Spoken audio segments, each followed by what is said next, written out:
So my name is Kim McKercher, and I'm a provincial coordinator for the Alzheimer Society of BC, and I am your host today. And so it is my absolute pleasure to introduce our guest speaker, Myrna Norman. So Myrna has been living with dementia for the past 14 years.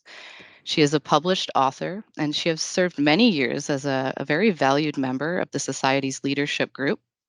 She is a very active and passionate dementia advocate and is a regular participant in our lived experience webinars. So you may have seen Myrna on a previous webinar, but I want to welcome you today, Myrna, and thank you so much for joining us and for sharing your experiences. And I just wanted to give you the opportunity if there's anything you'd like to say to the audience who may not have met you before. Hi, everyone, and I'm so pleased to be here. My whole. Let's start again. Hi, everybody. So nice to be here. Life with dementia can be like a teeter-totter. It sometimes seems that if we think about our future, we may become disappointed or even angry. So what's the answer? Maybe this would help. Maybe when we get our diagnosis from our physician, we could ask him to add a 4-letter word to our diagnosis. He might say, you have dementia, go home and get your affairs in order, but there is hope for the future, live well. I think if we were kind of given that permission and told that it's possible to be happy, to have joy, to live well, that it would be such a wonderful boost for all of us that have been diagnosed. Thanks, Kate. Thank you so much, Myrna. That is the perfect message to start off today's webinar. I'd like to note that unfortunately our second guest speaker, Granville Johnson, who is another respected and valued dementia advocate, was unable to join us today, but I have included some of the insights that he shared with us during the planning of this webinar and have incorporated them into what we will share today so that we can still all benefit from his experiences and wisdom. So before we dig a bit deeper in today's topic, I'd like to highlight that there are many types of dementia, as many of you are aware, and each can impact the brain differently. So this does mean that the experience of dementia is unique to each individual, but there are a lot of similarities, and we'll talk about some of those today. I will be sharing some general information about dementia, kind of in a lecture style, and how dementia can impact sensory change. And then I'm going to bring Myrna into the conversation throughout so that she can share her personal experience of dementia with us today. So the brain essentially controls everything that we do and how we see and interpret the world. When the brain is impacted by dementia, it can change our sensory experience and how we perceive things, having an impact on our ability to perform routine tasks. So, information received from our sense organs, like our eyes or ears, is sent to our brain for processing. The brain will analyze this information and then make sense of it for us. So, dementia can either interrupt or slow down this process, which then impacts how a person understands the world around them. So, this can commonly lead to things like misperceptions or misidentification, hallucinations, or disorientation. And we're going to talk about all of those things later on in the webinar. And it can also have an impact on one's physical abilities, so how confidently one can maneuver and navigate their surroundings. So these sensory changes can impact the way a person living with dementia interacts with their environment and may make certain activities or spaces more uncomfortable for them. So difficulties with perception can make it more challenging to focus and concentrate on a given task, and it can even shorten your attention span. So you may find you become overstimulated in environments where there's lots of people or noises.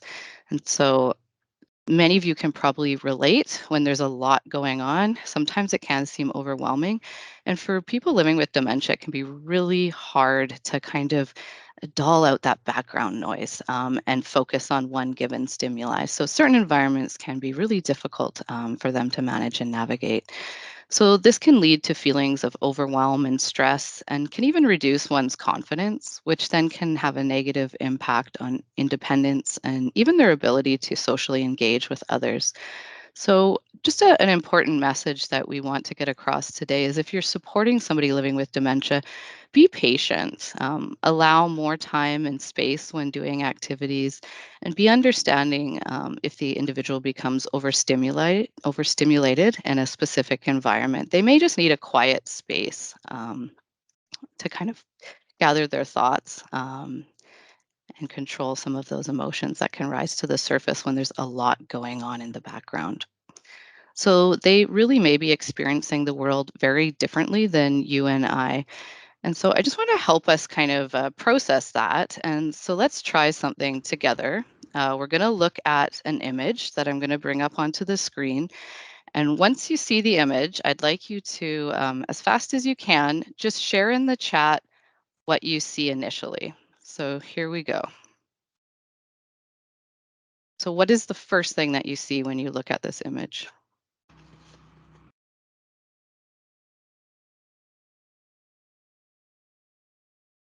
Messages are coming in thick and fast. See. Lot of people say duck, some rabbit. I saw duck bunny, which I really kind of like. Duck bunny. Duck bunny, an albatross, and then a rabbit, but then a duck. So. Yeah, so there's quite a variety. Like usually mostly people are saying ducks or birds, or ducks or rabbits. But it's interesting how people can see different things initially. So you may recall this is a famous optical illusion, um, which really highlights that we can perceive things differently. So part of what's fascinating about optical illusions and makes them interesting is the recognition that what we initially saw is not necessarily the only reality. So as you can see from the chat, different people saw different things. So we might realize after we're told what we're supposed to see, the image may change, and sometimes that happens for me. So initially I see the rabbit, but when I realized or was told that there was another image potentially there, then the next time I look, I can see the duck. And we're able to kind of take new instructions and reorganize that information, kind of like puzzle pieces, so that we're able to see something else. But when someone is experiencing difficulties in their visual processing as a result of dementia, they may receive the same puzzle pieces as us, but they might not be able to bring them together to create the same picture. So they might see a duck when we see a rabbit. And so appreciating that we may be seeing the world differently, I think can really help set the stage and understanding for when we talk about sensory experience of dementia and some of the sensory changes that people may experience. So just wanted to share that little bit of context before we look at some more challenges with sensory change. So we're going to start by talking about how dementia might impact movement and spatial awareness. So one area where people living with dementia may notice change is in movement and spatial awareness. So, when the brain has difficulty processing information that we may be seeing in 3D objects, it can affect a person's position sense. And so, what we mean by position sense, it's what helps us navigate through spaces and avoid objects. So, for an example, it can cause someone to potentially have difficulty walking up or down stairs. So this is because judging the height of the stairs or the distance between them can become challenging. It may also be difficult to identify, say, where the edge of the stair is without a distinct indicator. So that's why when we see sometimes those brightly colored strips at the edge of the stairs, they provide that contrast that can help people navigate them more easily. So something like parking may also be difficult as an individual living with dementia, as you may start to notice that you have trouble with depth perception. So that can commonly change. And you may find that you struggle to locate, say, the opening of your sleeve when putting on your coat, or you may find activities that require more fine motor skills, like writing or doing up buttons, tying up one's shoes, or some household chores also might become more challenging when they kind of require that fine motor skill. And another thing that we commonly hear is changes in gait or the manner of walking. that is common for the individual. And it can also impact balance, as individuals can lose confidence in their ability to kind of successfully, navigate their environment. Yeah. Sometimes I have trouble pronouncing words. Sorry about that. So one's ability to safely navigate their surroundings, it can actually decline with normal age-related change. So as can balance be a normal change, and hand-eye coordination. So those changes, when changes are caused by dementia, they're often much more profound, though, than what we can see with normal age-related change, and they can also impact an individual much earlier on in life. And so when we were planning for this webinar, Granville, who was unable to be with us today, he described the difference between normal age-related change and change experienced by those living with dementia as the difference between a snowslide and an avalanche. And we thought that was a very visually descriptive way to think about it. So yes, our abilities do change as we get older, but dementia can compound those normal age-related changes, and then it can add an additional layer of potential challenges that can start to impact day-to-day activities and functioning. And so, Myrna, I would love to hear about your experience. So you've shared in the past that you've experienced kind of cycles of physical change throughout your dementia journey, and sometimes that has impacted your mobility. And Mhm. so I just would like to hear a bit about your experience. The cycling part of the impact for me seems really strange. I believe it was last year I had 3 falls probably within a few months of each other. And what I learned actually was when you fall off a ladder, you don't kind of go down slowly and crunch, you go bang. And it was so crazy to find myself lying on the floor, virtually in the same position as I had been on the ladder. I didn't crunch up, so that was a shock. And then fell 2 more times shortly after that. I haven't had a fall this year, so that's great. But it is hard to understand. I think my diagnosis is that I'm not paying enough attention, and that I know I shouldn't be up on a ladder. Everybody tells me that, but I still want to be independent. The other thing that is difficult for some people with dementia is the sort of self is the committee of jerks that's inside our head. Often I will attempt to make a cake, which is really difficult for me to do. My husband does most of the cooking, but I will try, and I will not succeed. And while that's going on, the little people in my head are going, you know, you can't do this, you're just stupid. And that is the worst thing we can do for ourselves. Be proud of what you can do. Be proud of even wanting to do it. Have that talk to yourself about how you used to do it and now things are changed a little bit, but there's many other things you can do to help around the house, to be productive. So when those jerks come in your head, tell them to get out of there. You're busy doing other things and you don't have time to listen to them.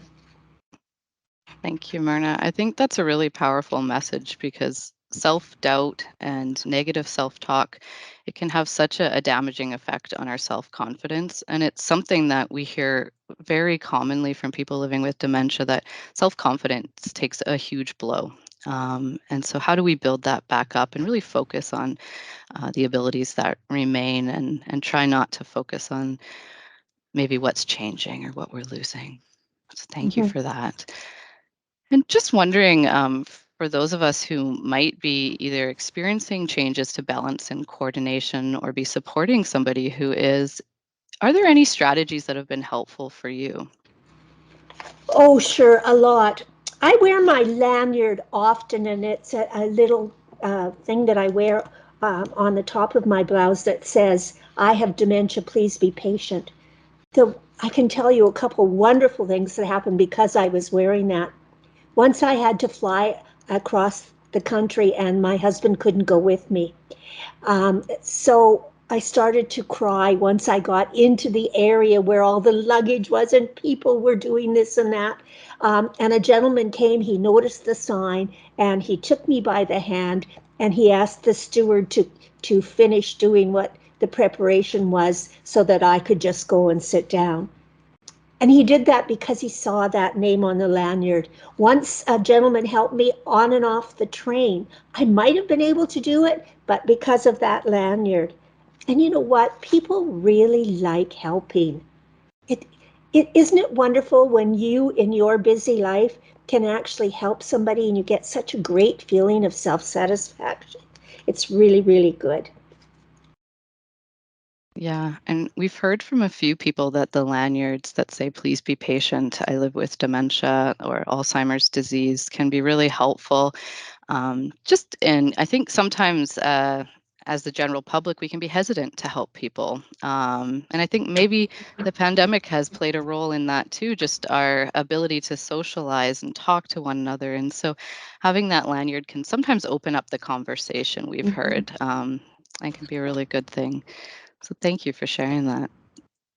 So we're going to now switch to talk a little bit about visual processing and how that may change. So many people living with dementia experience visual changes even if their eyes are healthy. So if there's not something physically wrong with our eyesight, but it's how the brain is processing the visual information. So I'll talk a little bit of some of the common visual changes that might occur for people living with dementia.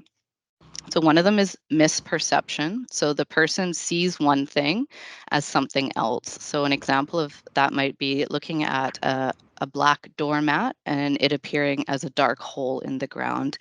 Misperception is often associated with damage to the brain's occipital lobe. So, the occipital lobe, which is located in the back of the brain, is really the part of the brain where visual processing happens.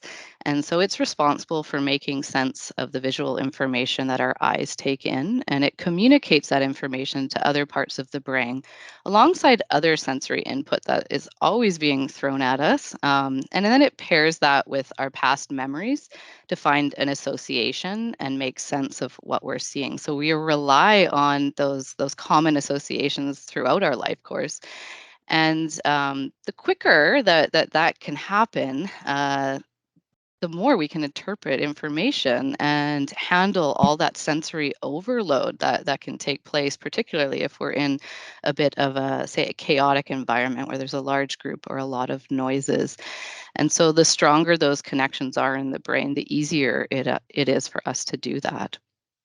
So, uh, for example, you might jump if you look down at your shoes and you think that you see a mouse. So I don't know, but I've seen things from the corner of my eye and thought there were a bug or something in my space unwanted. But in reality, it was just our untied shoelace. So in that case, your brain is taking in some visual information. It's making a snap judgment about what it saw, and after a second or so, your brain then had a chance to kind of take in additional stimuli that was available. And it might realize that it's not moving. It's not maybe the right color that a mouse is. It's not making noise. It's not the right size or shape. And so our brain is able to identify that there's no threat. It's not a mouse. It's just a shoelace. But when there is damage in parts of the brain because of Alzheimer's disease or other types of dementia, it can become more challenging to properly interpret that information that your body's taking in and receiving through your sense organs. So the brain becomes more likely to kind of go with that initial snap judgment, and that can result in a number of visual errors or mistakes. And so you might keep seeing a mouse where if dementia wasn't present, your brain is able to interpret that other information and come to the conclusion that it is just a shoelace. And so another visual change that can happen frequently is misidentification. So this happens when someone mistakes an object or a person for something or someone else. So an example might be mistaking a cat for a dog or mistaking your son for your husband. And that can sometimes happen. So misidentification can be the result of damage to the brain's temporal and parietal lobes, and that's the part of the brain that helps us recognize faces and objects. So, misperception and misidentification can increase with normal aging. So, as aging can impact our eyesight in general, and it can also make us more vulnerable to conditions like glaucoma or cataracts or macular degeneration, which can make us more vulnerable to visual mistakes. But for someone living with dementia, these changes can happen regardless of eye health, and they can often be more pronounced as well. So, I also want to take a minute to talk about the changes to peripheral vision. So, as dementia progresses in individuals, they can start to lose what we call their side vision, and they can become less aware of what is going on around them. So, eventually, this can actually get worse to the point where someone might be living with tunnel vision. So, to kind of give you a really rough idea of what that might be like, if you hold your hands into a circle around your eyes, you start to really limit your visual field. And it gets much harder to focus on everything that's around. It really is quite limiting.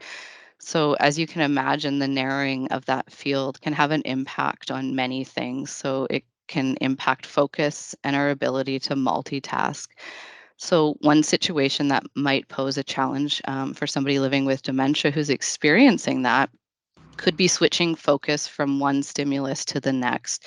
So, an example of that could be you're out for a meal with a group of friends, and your attention may be focused on your meal. And it may seem like you're ignoring the others at the table that are around you, or your attention is focused at the person sitting across from you who's engaging you in conversation. But it can be challenging for some people living with dementia to kind of flip seamlessly between those two focuses. And so it can seem like people are either tuning out those in their surroundings or they're not engaged in what's going on. And part of that could be just changes to peripheral vision and the way that they are seeing and interpreting information. Um, those changes can also lead to people living with dementia to potentially shuffle their feet or change their walking pattern because they're having difficulty either seeing their feet or finding the floor beneath them. And so you may notice that change as the disease progresses. And another thing that can happen is that people living with dementia might be more easily startled, as it can appear that somebody is either sneaking up on them or just popping into view without warning, again, because we're losing that peripheral vision. And just these visual changes in general, why is it important to note? Because it can make people feel unsafe sometimes in their environment. It can make people feel vulnerable. This can sometimes lead to feelings of paranoia, and this is one of the reasons why a familiar place, for example, someone's bedroom, opposed to a hotel room, can be a lot more comforting and comfortable for someone living with dementia. And so we want to acknowledge that when we're traveling or changing environments, that it may take a little bit for the person to adjust. When they're in a familiar environment, they can easily recognize the objects there, and it can help them navigate themselves because they're using familiar markers. Okay, so I'm going to now shift a little bit and show a short video. This video was created by the Alzheimer Research UK, and it's called A Walk Through Dementia. So you may have seen this before, but it was created to help anyone in the general public experience some of the sensory changes that can happen commonly when somebody's living with dementia. So I just want to put a little bit of a warning out there that it was designed to be a virtual reality experience. It is intentionally supposed to be a bit with the motion. So if you do get motion sickness quite easily, you may want to look away as the video is shown. And I'm just going to take a moment to pull that up on my screen. Laura will be over soon. Let's get you home. Ah, okay. Yes, that will be nice. Hello. He's always on that thing. Yes. Oh, hi. Thanks for calling me back.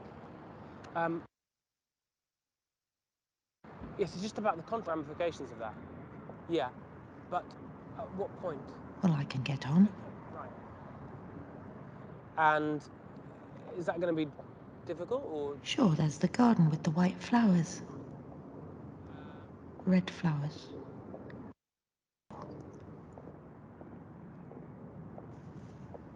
Oh, there's that orange car. It's always parked there. Horrible colour. I can take this cut through back home. Hang on.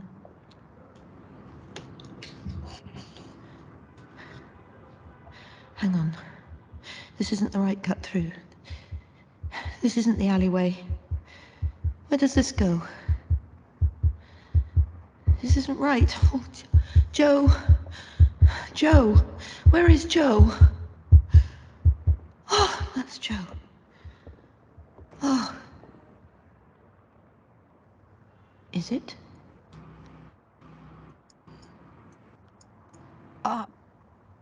Joe? Oh, no. Sorry, you've mistaken me for somebody else. You all right? Can I help? I'm really sorry. We're together. Oh, right, okay. Well, no worries, eh? Thanks for your help. Cheers. Where have you been? I was talking on the phone when I turned around, you weren't there. I was so worried. You okay? Yes, I'm okay. Come on, let's get you home. I'm sorry.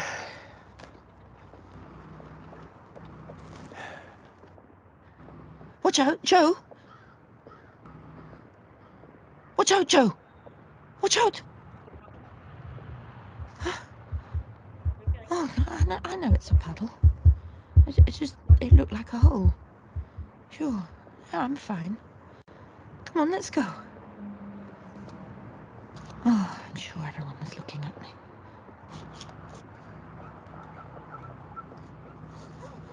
And we're home. Oh, it's nice to be home again. I would swear these stairs are getting worse. In we go. What? I just can't face these stairs today.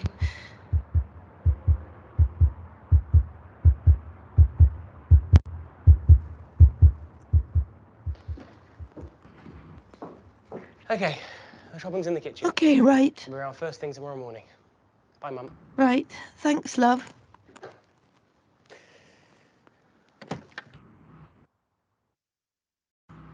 And so, just wanting to get a feel for what that experience was like for those that were watching.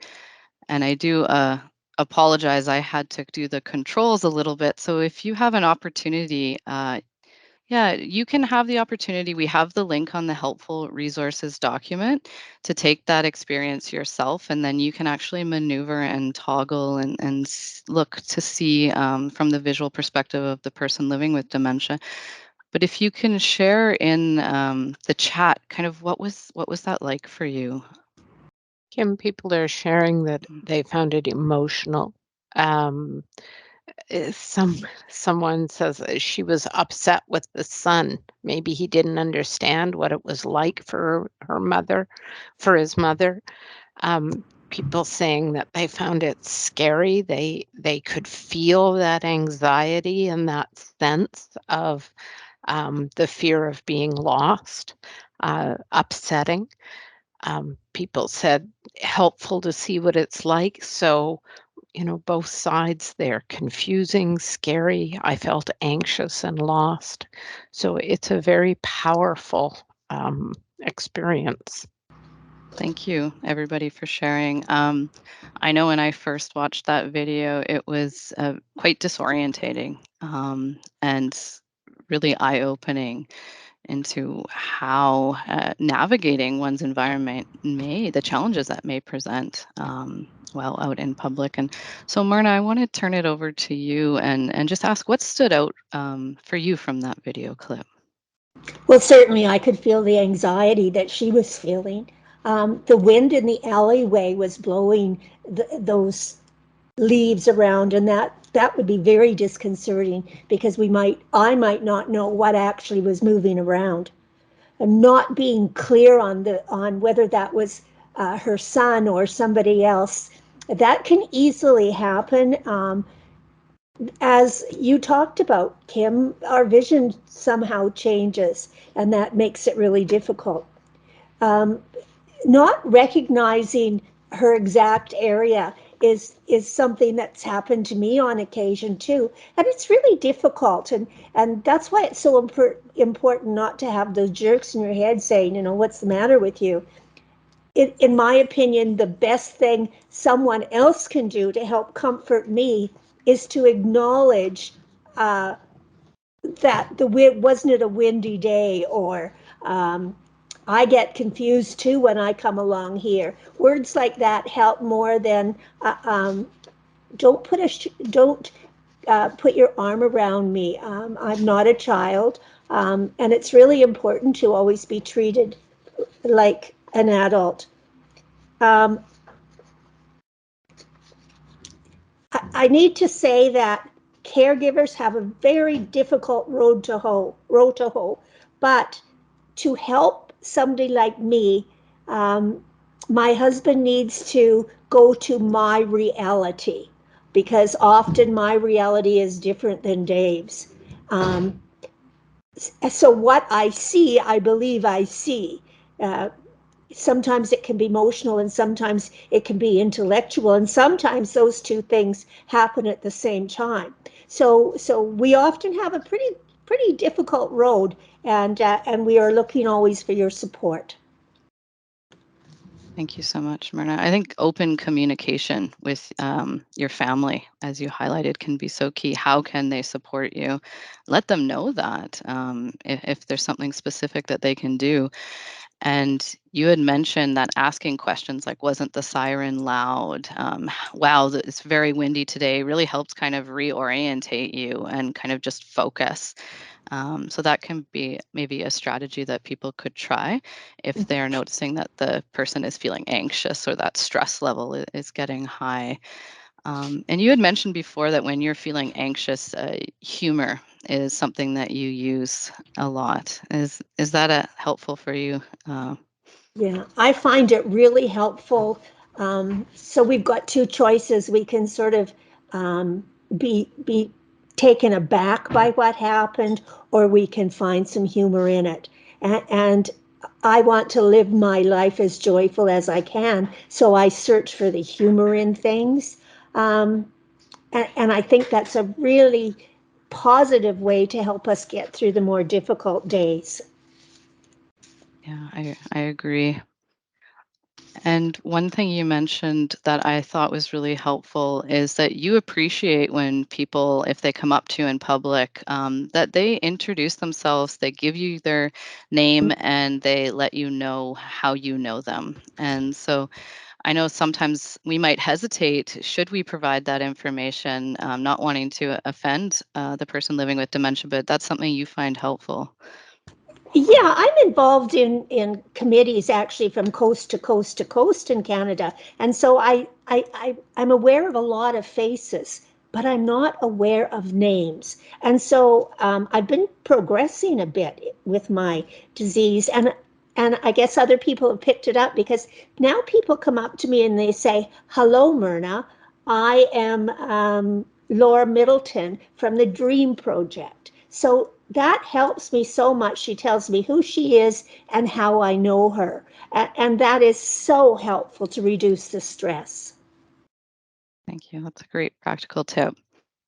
And I wanted to share a quote from Granville, who participated in the planning of this webinar. And he talked about when he feels kind of disorientated or anxious, and when he's out in public, he said, when feeling lost, take a lot of deep breaths. People will often recognize and ask if they can assist you. Sometimes people even offer to walk with me until I calm down. My experience is people will offer to help.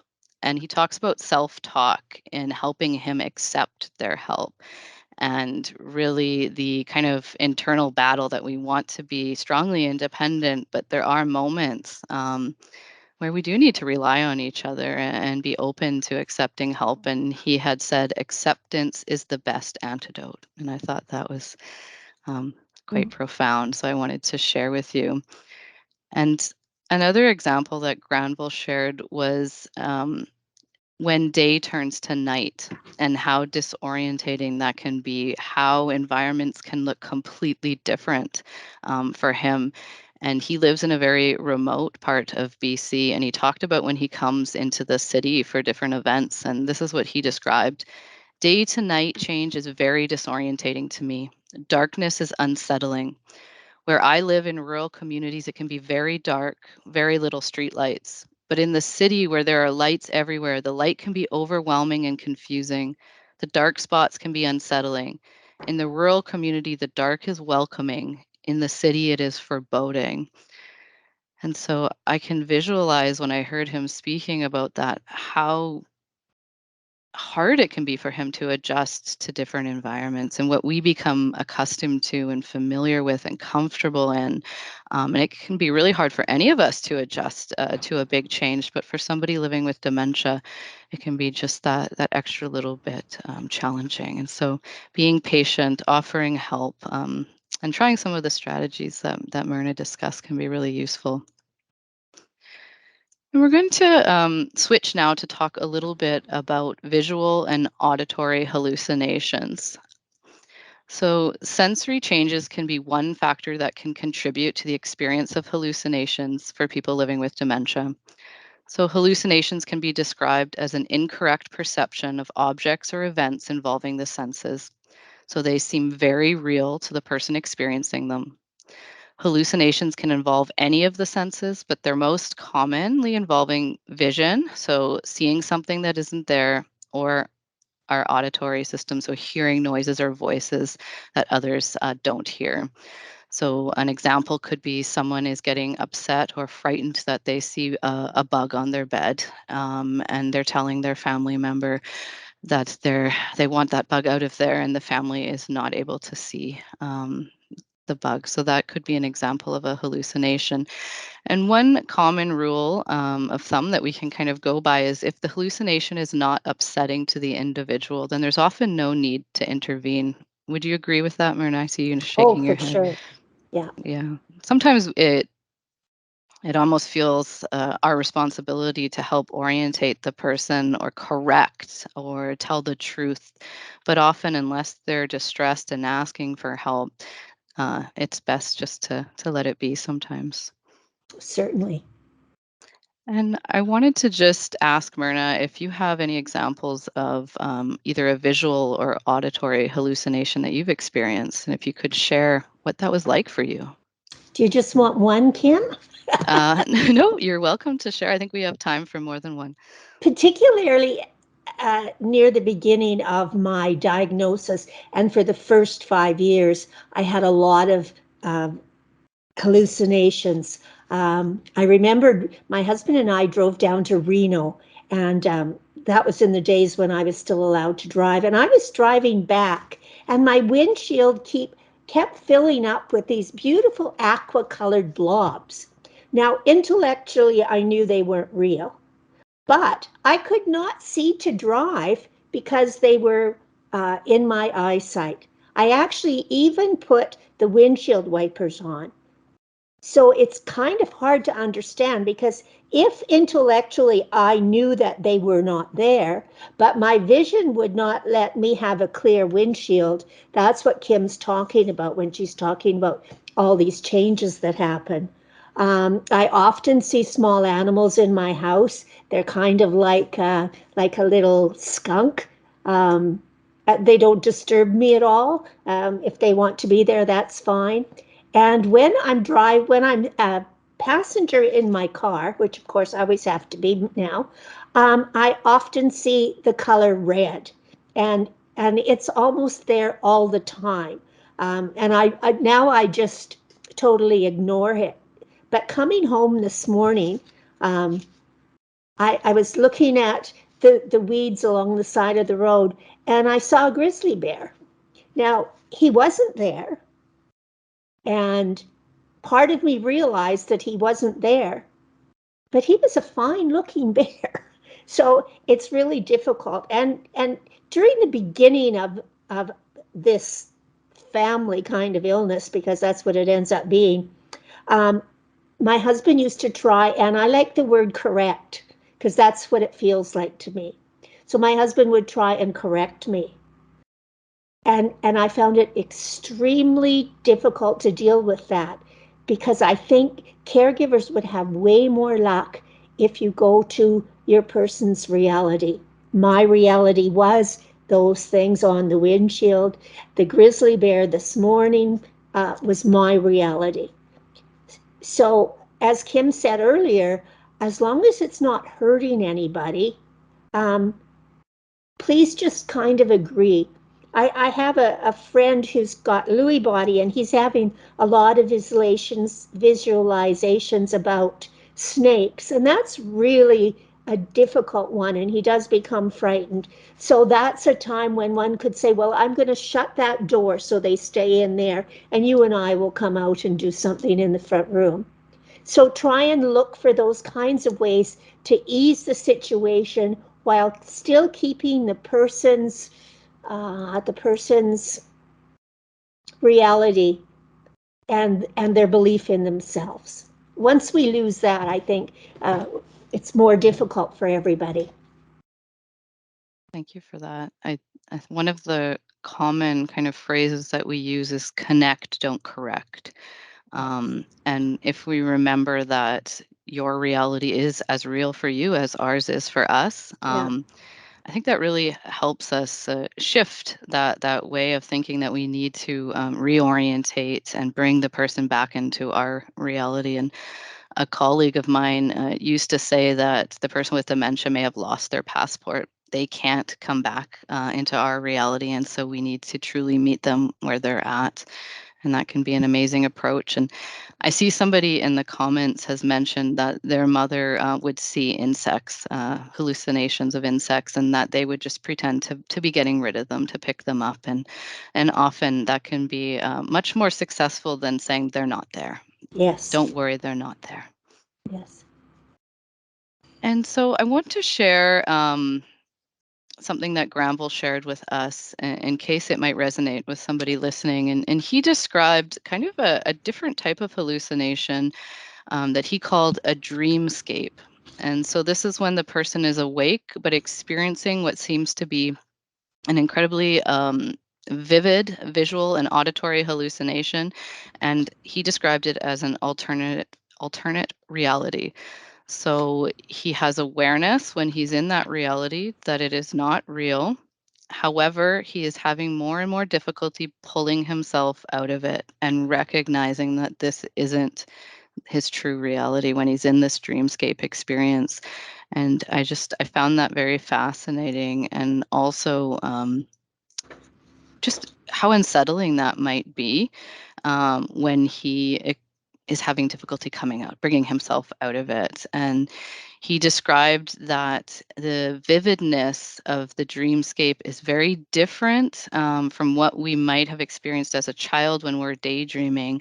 But for an adult with dementia, it is just that realness, just like you described the grizzly bear, and it can be incredibly vivid. And so just wondering, Myrna, if you have any kind of guidance or anything that you would say to somebody living with dementia who might be experiencing a hallucination that they find unsettling and may not know how to talk to family or friends about what they're experiencing.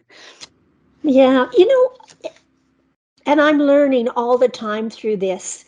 And what I'm learning is that when somebody corrects me instead of connects me about a hallucination, about using the wrong words, etc., it takes away my self-confidence. And I need to maintain my self-confidence to be able to get through this life in a happy way. It's really, really important. So, and many of us with dementia go through a period of time where we don't want anybody sort of correcting our word or giving us a word. And then later on, we might change our mind and do that. I'm now to the point where I look for people to give me the word because it's gone and I can't get it back. But at the beginning, I wanted to stand on my own 2 feet. I had a bit of an attitude, but by accepting, it makes life so much easier. Similar to Granville, I've been kind of having daydreams, but I get stuck in them. And I'm afraid that I won't come out of them and I'll be in a catatonic state, because that's what it feels like. And so when I notice that I'm in one of these, there's that realism that I'm there. I really have to talk to myself to get out of it. And so, whether that's a genuine fear of mine, whether that's a real medical problem or not, I don't know. But it helps to understand that the person you love with dementia is going through all these different kinds of things, trying to find the realism, but also justifying the fact that, for instance, that I see things that my husband doesn't. Yeah. And I think you highlighted an important point, that strategies that might work for you early on your dementia journey, things change. And so keep having those conversations, keep letting the people in your life know how they can support you. Because like you said, when you wanted to come up with the word on your own previously, but now you really benefit when somebody kind of provides some probes or offers suggestions. And I think that is just such a good tip to take away for a successful journey. While the person living with dementia is able to participate in the conversation and there is that awareness there, open it up and talk about what works well for you, because it will be different depending on the individual. And some general tips I just wanted to share as we start to come to the conclusion of today's webinar, for when somebody is experiencing hallucination. I think you kind of hit the nail on the head there with connect, don't correct. It often is just really frustrating for both parties when you're trying to tell the person that what they're seeing is not real.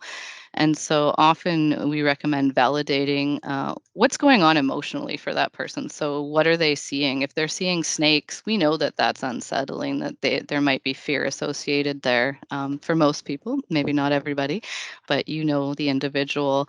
And so reassuring them that they're safe, I think is really key. So if we go right to distraction and we try to bring them into another space without dealing with what they're experiencing, that can seem very uncaring, right? Because your fear is real for you. And so always taking a moment to validate what is their experience, what are the emotions that are going on and underlying this.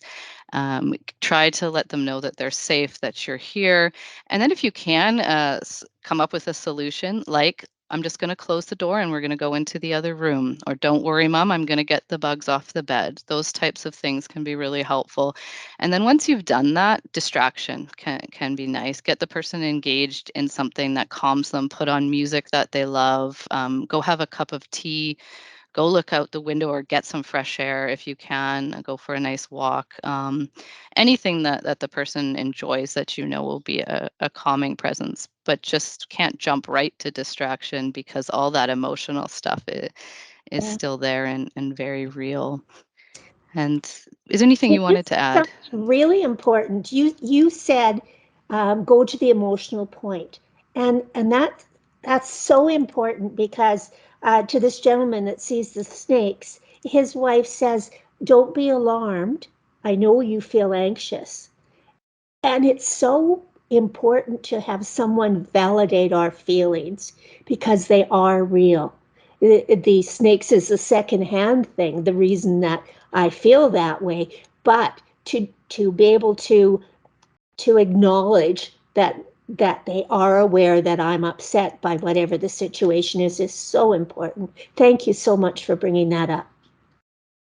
Yeah, I think if we can just keep in our minds that what they're experiencing as real as if I walked out the door and saw a snake in my garden.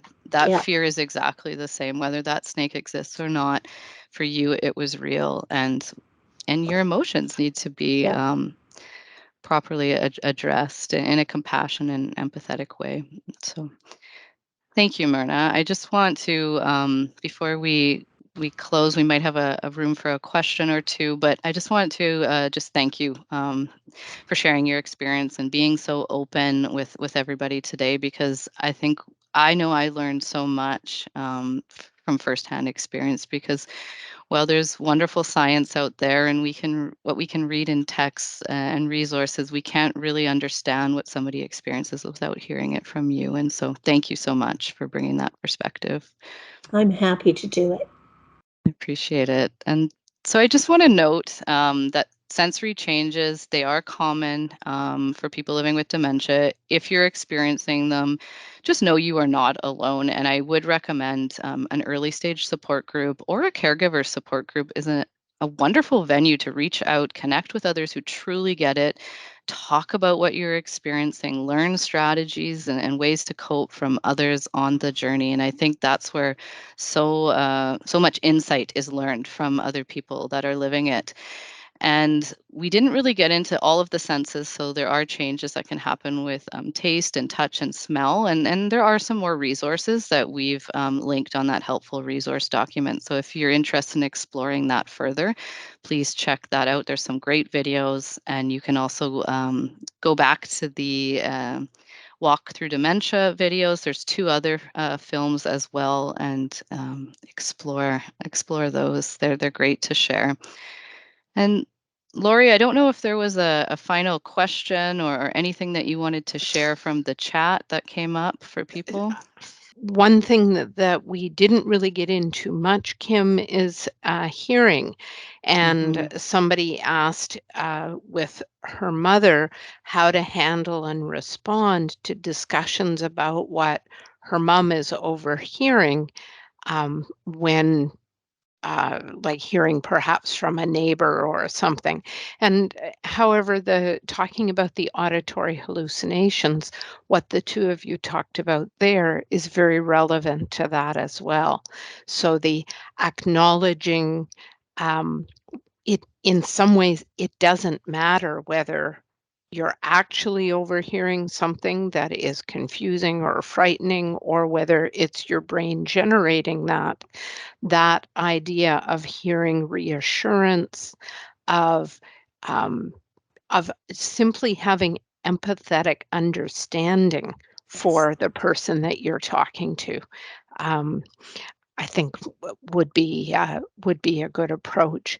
And I know that there were some things that came in today, and we may not get to them. Please do. The First Link Dementia Helpline number is down at the bottom of the screen that's on. Thanks, Kim. And there, I just would encourage anyone who has questions that we didn't get to call the First Link Dementia Helpline. Someone shared, Azam shared, that he's really impressed with you, Myrna, telling the public that you have dementia, and wondered, how did you fight the internal battle to be able to, when you talk about wearing your lanyard, and you and Granville and Jim and so many others share so openly, how did you get to that place? It certainly wasn't easy. The first 1.5 to 2 years, I kind of cocooned in my house. I was just absolutely dumbfounded. And then somewhere along the way, with not seeing my grandchildren and not having good relationships with everyone else because of my choice, I decided that I still wanted to live. I wanted to be a productive part of my community. And so I just started. I started with the Alzheimer Society. Both Lori and Kim were leaders of my support groups, and I learned so much from them. What they gave me most was, I'm going to say security. I don't know if that's the right word, but they made me feel, they made me understand that just because I had a disability didn't mean I was any less than any other person. I don't think I'm particularly brave. I think that everybody with any kind of disability, if they choose to, can step out and let society know about it. The more we know, the less stigma there is. And if I can have just a small part of helping people to understand, it's not bravery, it's understanding and a willingness to share. Somebody said to me recently that What somebody thinks about me is none of my business. And I think that's just an amazing quote, because it isn't. But sometimes in my past life, when I had gossip or etc., I did take it for far much more than I should have. So now, whatever somebody thinks of me is not my business, as long as I do well by helping people learn about dementia. Thank you so much for all your thank yous. It's very, very heartwarming for me. Thank you, Myrna. I can't speak for anyone living with dementia, but just from my experience in support groups, so many people have the same kind of fears of losing their independence, or that hesitation to talk to people in their community or social groups about what they're experiencing. And when they do, it's usually profoundly positive, and it opens up so many opportunities. And people are often more than willing to adapt things so that you can continue to participate. And sometimes not sharing can contribute to this isolation that many people living with dementia feel. So I know it's very challenging, but as Myrna can speak to, sometimes it opens up so many more opportunities and experiences just by sharing your diagnosis. Yeah. And thank you so much for being here. And thank you again, Myrna.